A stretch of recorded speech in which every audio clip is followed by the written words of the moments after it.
Hello students, welcome to my YouTube channel Chandra mathematics classes. इस video में आप लोगों को MT6 सब्सट्रैक्ट अलजेब्रा के अंतर्गत दिसंबर 2018 में पूछे गए कुछ क्वेश्चंस को सॉल्यूशन के साथ बताने जा रहा हूं। पहला क्वेश्चन है, if I is a non trivial ideal in R, prove that I is equal to R. तो कैसे हम I is equal to R दिखाएंगे? तो हम यहाँ पर एक बार आई को आर का सबसेट दिखाएंगे और उसके बाद फिर आर को आई का सबसेट, और उस आधार पर हम दिखाएंगे कि दोनों इक्वल है। ठीक है, तो सबसे पहले हम दिखाते हैं कि आई आर का सबसेट है। तो इसके लिए since I is an ideal of R, ठीक है, therefore I is a subset of R. I R का आइडियल तभी होगा जब वह उस आर का एक सबसेट होगा। ठीक है, तो अगर आई आर का एक आइडियल है तो आई आर का एक सबसेट है। अच्छा, इसके बाद अब हम दिखाएंगे कि आर जो है आई का एक सबसेट है। तो इसके लिए हम आर का एक एलिमेंट ले लेते हैं, let R belongs to R. अब since one belongs to I, ठीक है, and I is an ideal of R. One I से कैसे बिलोंग करता है? तो आर के यहाँ पर आर क्या है? Ring of real numbers. ठीक है, तो रियल नंबर्स के रिंग के दो ही आइडियल होते हैं। ठीक है, एक जीरो आइडियल, ठीक है, एक जीरो आइडियल और एक वह खुद होता है। ठीक है, तो जीरो आइडियल ट्रिवियल आइडियल कहलाता है और वह खुद कैसा आइडियल कहलाता है? Non trivial ideal. ठीक है, तो यहाँ पर अगर किसकी बात हो रही है, आई एक नॉन ट्रिवियल आइडियल है, तो डिफिनिट है कि वन जो है आई से बिलोंग करेगा। क्यों? क्योंकि आर जो है एक रिंग विथ यूनिटी भी होता है। आर रिंग तो है ही, साथ ही वो किस प्रकार का रिंग है? तो रिंग विथ यूनिटी, यानी कि उसमें हमें यूनिटी मौजूद है। तो इसलिए अगर आर में वन मौजूद है तो डिफिनिट है कि उसके नॉन ट्रिवियल आइडियल में भी वन मौजूद होगा। तो इसलिए हम लिखेंगे since one belongs to I and I is an ideal of R, therefore यहाँ पर आर इज इक्वल टू, ठीक है, आर इज इक्वल टू, हम यहाँ आर इंटू वन लिख सकते हैं। तो हम यहाँ पर दिखा देंगे कि आर का एक एलिमेंट लें और आई का एक एलिमेंट लें तो उन दोनों का प्रोडक्ट भी आई से बिलोंग करता है। ठीक है, तो इसके द्वारा हमें क्या पता चलता है कि अगर आर आर से बिलोंग करता है तो आर आई से भी बिलोंग करता है। इसीलिए हम क्या कहेंगे कि आर आई का एक सबसेट है फ्रॉम वन एंड टू।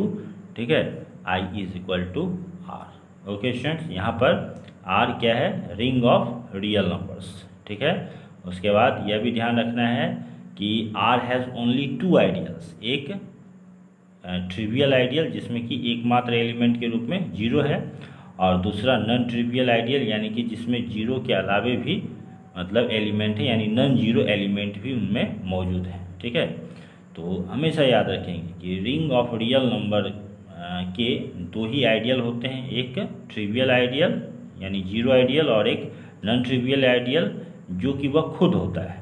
ठीक है, तो देखा जाए तो क्वेश्चन का आंसर एकदम सिंपल है कि अगर आर का नॉन ट्रिवियल आइडियल लिया जाए तो वह खुद ही होता है। ठीक है, और आर के अगर हम नॉन ट्रिवियल आइडियल को नाम दे देते हैं आई, तो I is equal to R. ठीक है, तो इस आधार पर हम क्या कहेंगे? I is equal to R. Okay, हमें एक बार आई को आर का सबसेट दिखाना है और उसके बाद फिर आर को आई का सबसेट दिखाना है, और उसके बाद ये दोनों आपस में इक्वल हो जाएंगे। ओके, क्वेश्चन है, let R be a ring with identity and let F from R to R given by F of R is equal to R square be a ring homomorphism, then show that R is a ring of characteristic 2 and it is commutative. Also find the kernel of this homomorphism. तो सबसे पहले तो हम यहाँ पर दिखाएंगे कि R जो है एक रिंग है कैरेक्टरिस्टिक 2 का। ठीक है, तो कैरेक्टरिस्टिक क्या होता है किसी भी रिंग का? Let R be a ring the least positive integer n। ठीक है, लीस्ट पॉजिटिव इंटीजर n मतलब न्यूनतम, छोटा से छोटा, सबसे छोटा, ठीक है, धनात्मक पूर्णांक n, जिससे कि हमें nx इज इक्वल टू 0 मिले for all x belongs to r, is called the characteristic of r। ठीक है, तो इसे ही हम कैरेक्टरिस्टिक कहते हैं। तो यहाँ पर हमें यह बताना है कि इस रिंग का कैरेक्टरिस्टिक क्या है? 2 है। तो यानी कि हमें यही दिखाना है कि इस रिंग के सभी एलिमेंट x के लिए हमें यहाँ पर 2x इज इक्वल टू क्या आना चाहिए? 0, या इसके सभी एलिमेंट r के लिए हमें 2r इज इक्वल टू 0 आना चाहिए। तब हम कहेंगे कि इस रिंग का कैरेक्टरिस्टिक 2 है। ठीक है, मतलब 2 से छोटा पॉजिटिव इंटीजर नहीं होना चाहिए, 2 लिस्ट होगा। ठीक है, तो यहाँ पर लिखेंगे since F is a ring homomorphism, already हमें दिया हुआ है कि एफ क्या है कि रिंग होमोमॉर्फिज्म है, तो उस स्थिति में हमें क्या होगा, F of R1 plus R2 is equal to F of R1 plus F of R2 for all R1 R2 belongs to R। ठीक है, ये रिंग होमोमॉर्फिज्म का कंडीशन है, तो चूंकि एफ रिंग होमोमॉर्फिज्म है तो ऐसा होना स्वाभाविक है। तब इट इम्प्लाइज दैट, अब F of R1 plus R2 की जगह क्या लिख देंगे, F of R is equal to R square है, तो हम यहाँ लिखेंगे R1 प्लस R2 का होल स्क्वायर, फिर एफ ऑफ R1 की जगह R1 स्क्वायर, फिर एफ ऑफ R2 की जगह R2 स्क्वायर। अब इसे तोड़ देंगे, ए प्लस बी का whole square, A square plus B square plus 2ab, यहाँ पर ये R1 square plus R2 square, दोनों तरफ का R1 square R2 square cancel out हो जाएगा, तो अब यहाँ 2R1 R2 is equal to 0, तो it implies that 2R1 is equal to 0, 2R2 is equal to 0। या रिंग के कोई दो एलिमेंट को अगर हम मल्टीप्लाई करते हैं तो वह जो एलिमेंट हमें नया आता है वह भी R से ही बिलोंग करेगा, तो इसके प्रोडक्ट को हम R3 मान लेते हैं, तो 2R3 इज इक्वल टू 0।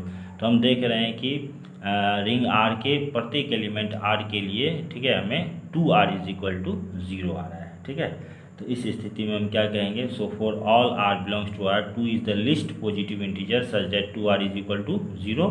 ठीक है, hence characteristic of R is equal to 2।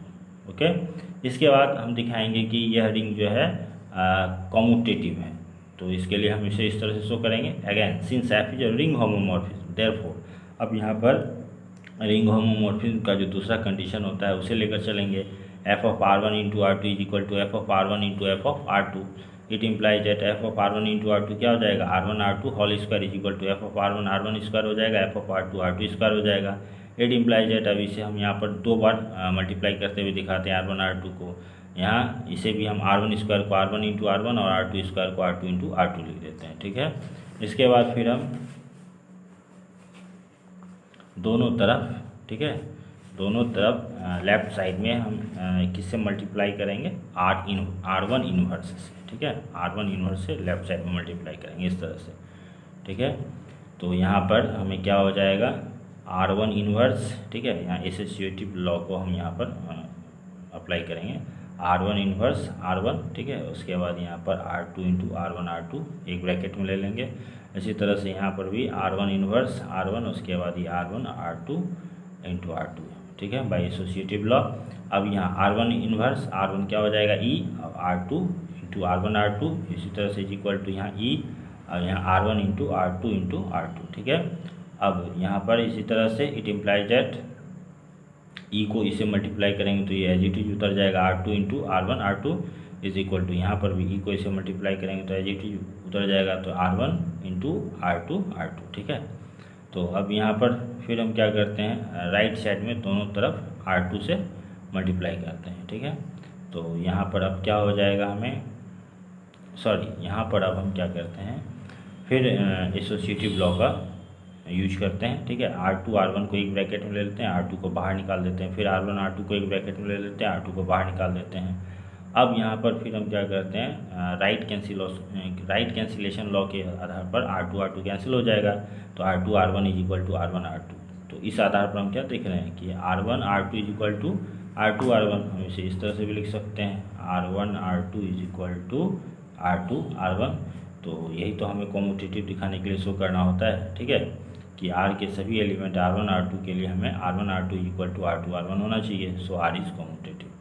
अब हम कर्नल ऑफ F निकालेंगे, तो लिखेंगे kernel of F is equal to R के उन सभी एलिमेंट का सेट जिससे कि F of R is equal to क्या मिले, हमें आइडेंटिटी एलिमेंट मिले, तो हम आइडेंटिटी एलिमेंट इसका E मानकर चलते हैं। ठीक है, तो यहाँ R belongs to R such that F of R क्या है, R square is equal to E, तो अब R square is equal to E, तो R का मान क्या होगा, हमें प्लस E माइनस E। ठीक है, प्लस E और माइनस E होगा, सो यहाँ kernel of F is equal to a set whose elements are E minus E। Okay students, इसके बाद आते हैं अगला क्वेश्चन में, जो कि दिसंबर 2018 में ही पूछा गया था। ठीक है, let I and J be ideals of a ring R, define F from R to R by I cross R by J by F R is equal to R plus I R plus J। ठीक है, prove that F is a ring homomorphism. ठीक है, तो यहाँ पर हम f को ring homomorphism show करने के लिए क्या दिखाएंगे, एक बार f of R1 plus R2 is equal to F of R1 plus F of R2, और एक बार f of R1 into R2 is equal to F of R1 into F of R2। तो हम यहाँ लिखेंगे for all R1 R2 belongs to R, F of R1 plus R2 is equal to क्या हो जाएगा हमें यहाँ पर इसके अकॉर्डिंग, ठीक है। अगर हम यहाँ पर R1 प्लस R2 लेते हैं तो किस तरह से डिफाइंड है, F of R is equal to R plus 1 और R प्लस जे। तो अब R की जगह क्या आ जाएगा इसमें, R1 प्लस R2, तो यहाँ R1 plus R2 plus I, और इसी तरह से यहाँ R1 प्लस R2 प्लस जे। तो अब यहाँ पर फिर हम इसे क्या करेंगे, इस तरह से तोड़ लेंगे, ठीक है। हमें यहाँ पर इसे ध्यान में रखना होगा एक थ्योरम को, let R be a ring and I be an ideal in R, ठीक है। Then R by I is a ring with respect to addition and multiplication defined by x plus I plus y plus I is equal to x plus y plus I and x plus I into y plus I is equal to xy plus I for all xy belongs to R। तो इस ठीक है relation को ध्यान में रखना है हमें, इस थ्योरम को ध्यान में रखते हुए हम इसे आगे बढ़ेंगे, ठीक है। तो यहाँ R1 plus I plus R2 plus I, हम इसे इस तरह से लिख सकते हैं क्योंकि हमें यहाँ पर x plus I plus y plus I को x plus y plus I, तो इसी तरह से यहाँ पर क्या हो जाएगा, R1 plus I plus R2 plus I से लिख सकते हैं। इसी तरह से R1 प्लस R2 प्लस जे को R1 प्लस जे प्लस R2 प्लस जे लिख सकते हैं। अब हम यहाँ पर इसे इस तरह से लिख लेंगे, R1 plus I comma R1 plus J, फिर यहाँ बीच में प्लस, फिर ब्रैकेट में R2 plus I comma R2 plus J, ठीक है। तो ये क्या हो गया, एफ R1 हो गया, और ये क्या हो गया, एफ R2 हो गया। अब हम यहाँ पर दिखाएंगे F of R1 into R2, तो यहाँ भी उसी तरह से जिस तरह से डिफाइंड है, तो R1 R2 plus I comma R1 R2 plus J, ठीक है। तो अभी R1 R2 प्लस I को हम इस तरह से लिख सकते हैं जिस तरह से हमें डिफाइंड है, एक्स वाई प्लस आई क्या है, एक्स प्लस आई इंटू वाई प्लस आई, मतलब उल्टा देखते हैं, ठीक है। तो उसी तरह से यहाँ पर R1 R2 प्लस आई क्या हो जाएगा, R1 प्लस आई इंटू R2 प्लस आई, ठीक है। फिर कॉमा R1 R2 प्लस जे, तो क्या हो जाएगा R1 plus J into R2 plus जे। तो अब इसे हम इस तरह से लिखेंगे R1 प्लस आई इंटू R1 प्लस जे, फिर यहाँ इंटू ब्रैकेट में R2 प्लस आई इंटू R2 प्लस जे, ठीक है। तो अब यहाँ पर इज इक्वल टू यह क्या हो गया, एफ ऑफ R1 हो गया है ना, और ये क्या हो गया, एफ ऑफ R2 हो गया, ठीक है। तो therefore F is a ring homomorphism. Okay student.